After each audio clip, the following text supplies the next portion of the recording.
வணக்கம் ஃப்ரெண்ட்ஸ், நமது தகவல் மிரர் சேனலுக்கு உங்களை அன்போடு வரவேற்கிறேன். நாம் எல்லோரும் அன்றாட எதிர்கொள்ளும் ஒரு பெரிய பிரச்சனை என்னன்னு பார்த்தீங்களன்னா, அதுதான் மன அழுத்தம் அல்லது ஸ்ட்ரெஸ் அப்படின்றது. சரிங்களா? இது வேலை, குடும்பம், பொருளாதாரம் எதுவாக இருந்தாலும் அதை வெல்ல சில எளிய மற்றும் பயனுள்ள வழிகளை ரொம்ப அவசியம்.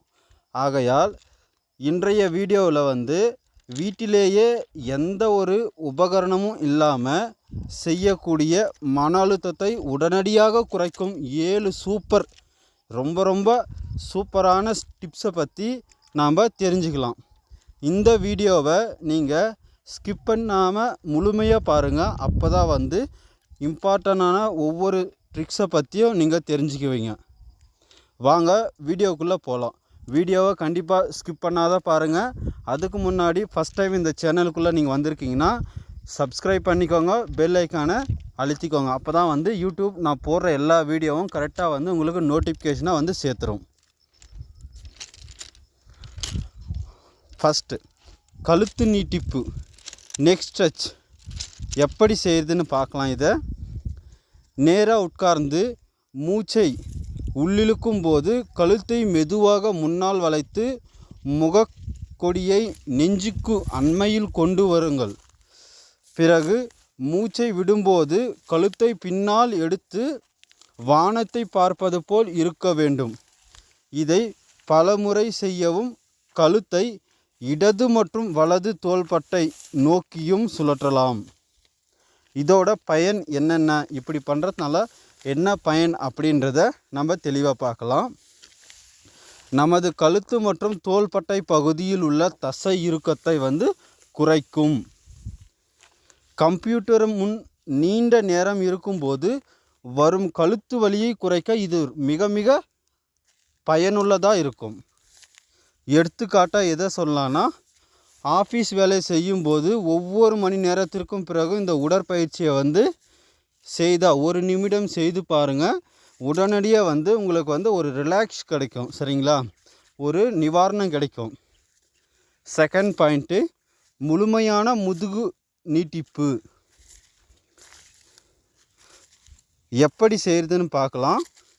நாற்காலியில் நேராக உட்கார்ந்து முதுகு நேராக இருக்க வேண்டும். நேராக உட்கார்ந்து அந்த முதுகு நேராக இருக்கணும். மூச்சை விடும்போது மெதுவாக உடலின் மேல் பகுதியை வலது பக்கம் திருப்பவும். நாற்காலியின் பக்கத்தை பிடித்து கொள்ளலாம். இது 20-30 வினாடி இந்த நிலையில் இருந்து மீண்டும் நடுநிலைக்கு இடது பக்கமும் செய்யவும். சரிங்களா? ஃபஸ்ட்டு வலது பக்கம் செய்யணும். இதை அப்படியே இடது பக்கமும் செய்யணும். இதனால் என்ன பயன் அப்படின்னு பார்க்கலாம். இந்த ஆசனம் முதுகெலும்பின் நெகிழ்வு தன்மையை அதிகரிக்குங்க. முக்கியமாக கீழ் முதுகு பகுதியில் உள்ள அழுத்தத்தை பெரிதும் குறைக்கும். எடுத்துக்காட்டாக ரிக்ஷா ஓட்டும் நண்பர்களுக்கு இது மிகவும் உபயோகமான பயிற்சிங்க. நீண்ட நேரம் ஓட்டிய பிறகு வரும் முதுகு வலியை குறைக்கும். 3வது பாயிண்ட் என்னன்னு பார்க்கலாம். முழுமையான தளர்வு எப்படி செய்கிறதுன்றதை பார்க்கலாம்.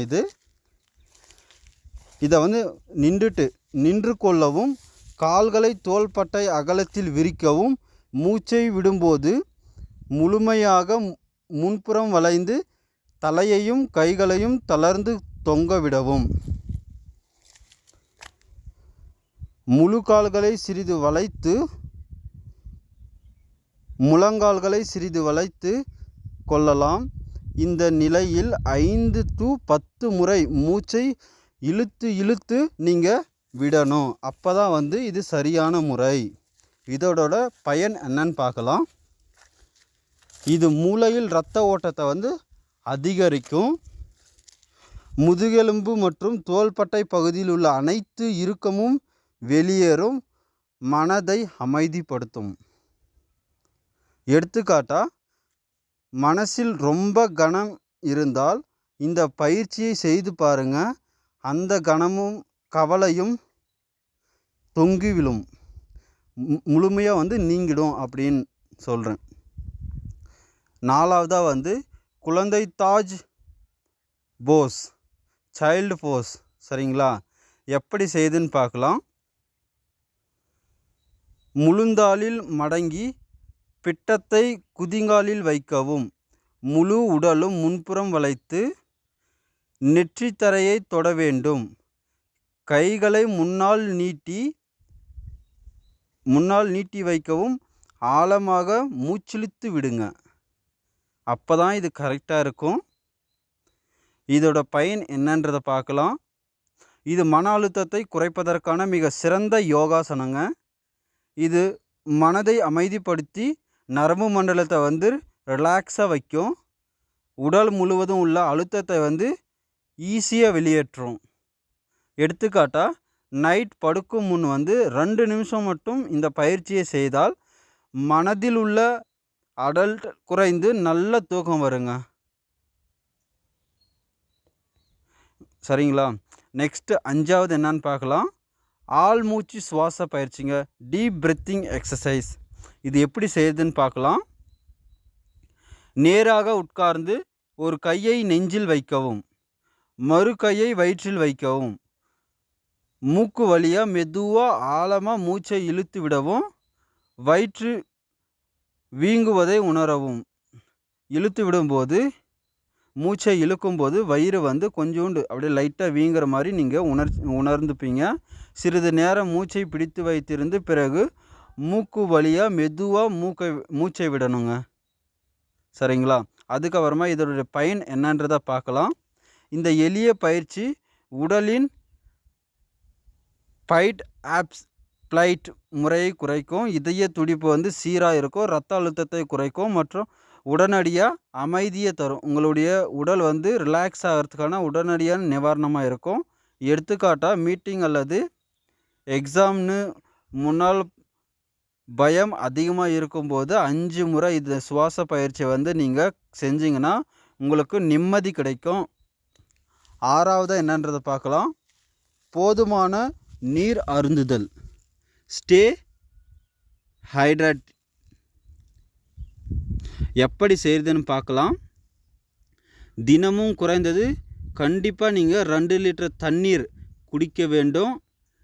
நீரிழிப்பு ஏற்படும் போது மூளை சுருங்கும், மன அழுத்தம் மற்றும் சோர்வை ஏற்படுத்தும். அதனால் அடிக்கடி தண்ணீர் குடிப்பது மன அழுத்தத்தை குறைக்க முக்கியமான ஒரு இம்பார்ட்டன்ட் வழி. சரிங்களா? இதை வந்து எல்லாருமே கண்டிப்பாக ஃபாலோ பண்ணணும். இதனுடைய பயன் என்னன்றதை பார்க்கலாம். போதுமான நீர் சத்து மூளையின் செயல்பாட்டை மேம்படுத்தும். சோர்வை குறைத்து உடல் மற்றும் மன ஆரோக்கியத்தை பராமரிக்குங்க. இதை கண்டிப்பாக செய்யணும். நீங்கள் எடுத்துக்காட்டாக வந்து ஒவ்வொரு மணி நேரத்திற்கும் ஒரு முறை 1 டம்ளர் 1 கிளாஸ் தண்ணீர் குடிப்பது ஒரு முக்கியமான ஆரோக்கியத்திற்கான ஒரு நல்ல ஒரு செயலுங்க. அதனால் எல்லாரும் வந்து நீங்கள் இதை கண்டிப்பாக தண்ணீர் குடிக்கிறத வந்து கண்டிப்பாக ட்ரை பண்ணி ஆகணும். நிறைய பேர் வந்து ஒரு நாள் முழுசும் வந்து 1 லிட்டர் கூட குடிக்க மாட்டாங்க. அதனால் அவங்களுக்கு வந்து உடல் ஹீட் ஆகும், ஏதாச்சும் நிறைய பிரச்சனை வந்துகிட்டே இருக்கும். நீங்கள் கண்டிப்பாக தண்ணி குடிக்கிறத மறக்கவே கூடாது. டெய்லி குறைஞ்சது ஒரு 2 லிட்டர்னா குடிச்சே இருக்கணும். நெக்ஸ்ட் 7வது ட்ரிக்ஸ் பார்க்கலாம். சிறிய இடைவெளிகள், டேக் ஷார்ட் பிரேக்ஸ் அப்படின்னு சொல்லலாம். இது எப்படி செய்யுதுன்னு பார்க்கலாம். தொடர்ந்து பல மணி நேரம் வேலை செய்வதை தவிர்க்கணுங்க. நாம் என்ன பண்ணுவோம், காலையில் போயிட்டோம்னா கேப்பே விடாத கண்டினியூவாக செஞ்சுட்டே இருப்போம். ஆனால் இந்த மாதிரி செய்யக்கூடாதுங்க. ஒவ்வொரு 2 மணி நேரத்திற்கும் 5லிருந்து 10 நிமிஷம் ஓய்வு எடுத்துக்கணுங்க. அப்போ தான் வந்து அந்த உடல் வந்து நம்மளுடைய உடம்பு வந்து ரிலாக்ஸாக இருக்கும்.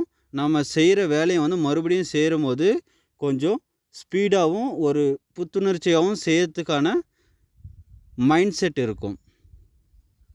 இந்த இடைவெளியில் வந்து உங்களுக்கு பிடித்த இசை கேட்கலாம், இல்லை ஏதாச்சும் ஜூஸ் குடிக்கலாம், போயிட்டு நீங்கள் தண்ணி குடிச்சிட்டு வரலாம். இந்த மாதிரியான ஏதாச்சும் ஒரு நல்ல பழக்கத்தை நீங்கள் எடுத்துக்கலாம். இல்லை யாராக்கிட்டையாச்சும் பேசிட்டு மனசை ரிலாக்ஸ் பண்ணிக்கலாம். இதனுடைய பயன் என்னன்றதை பார்க்கலாம். இடைவெளி கொடுப்பதன் மூலம் மனதிற்கு ஓய்வு கிடைக்கும். மீண்டும் புது உத்வேகத்துடன் வேலையை தொடங்க முடியுங்க. சரிங்களா? இது மன அழுத்தத்தை பெரிதும் குறைக்கும். நான் சொன்ன மாதிரி தான். சரிங்களா? எடுத்துக்காட்டாக நான் இப்போது சொல்லும் டிப்ஸை நீங்கள் இப்போதே செய்ய முடியும். இந்த வீடியோ முடிந்த பிறகு எழுந்து சுற்றி வாருங்கள். உடனடியாக புத்துணர்ச்சி கிடைக்கும்.